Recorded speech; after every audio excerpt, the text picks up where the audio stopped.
So mga tol, alam na nga po ng karamihan na nabigo po ang mga Pilipino fighters natin na lumaban sa bansang Japan na sina Marlon Tapales, Jonas Sultan at Jerwin Nangkahas. Nakapwa sila natalo sa kamay ng mga Hapon at wala pa nga rin pong world champion ang pinasakasalukuyan. Halos lahat kasi ng mga champion sa lower weight class sinakop na ng mga Hapon. Pero marami pa po tayong pag-asa na maging world champion sapagkat ngayong darating na March 31 ay muli pong may lalaban na Pinoy sa world title shot sa minimum weight class.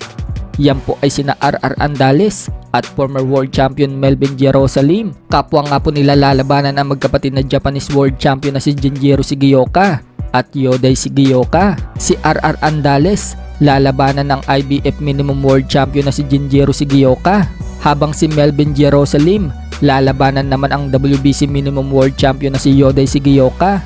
Bukod dyan, meron pa tayong mandatory sa WBC Bantamweight Division na may ticket na din upang labanan ang kakapanalo lang sa WBC Bantamweight World Championship na si Junto Nakatani. At sa isang interview naman ni sports analyst at journalist JM Siasat sa presidente ng MP Promotion na si Sean Gibbons, sinabi ni Gibbons na 3 hanggang 4 na laban, world title na ang susunod na laban ng top contender sa Super Bantamweight Division na si Carl James Martin. Tinawagan pa nga daw ni Gibbons si Al Haymon ng PBC o Premier Boxing Champions at sinabing meron pa daw siyang isang Filipino champion na paparating. Napabilib po kasi si Sean Gibbons sa panalo ni Martin sa huling laban nito sa Pinas kontra sa Thai fighter na si Chai Wat Buak Ratok, kung saan pinabagsak ni Martin sa round 6 at tinalo via technical knockout.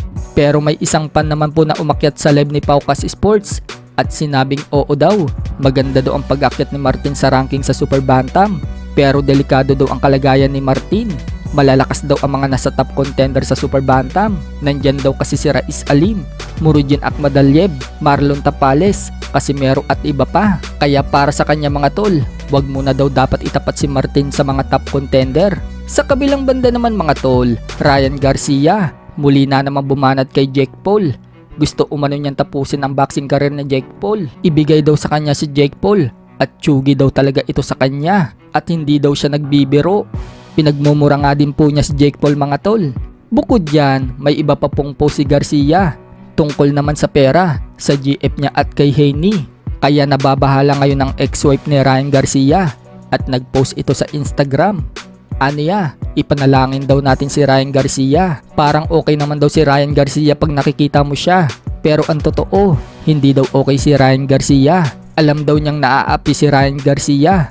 Concern lang umano siya. Kaya panawagan niya sa mga malalapit na pamilya ni Garcia. Sana daw maging okay si Garcia.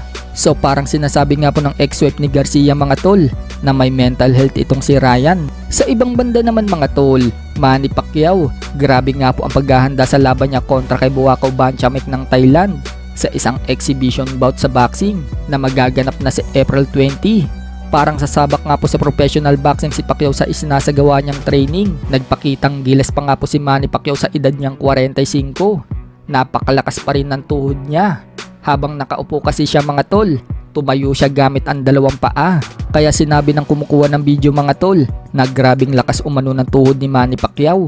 Hindi nga daw nila kayang gawin yon. Pang malalakas lang na tuhod to.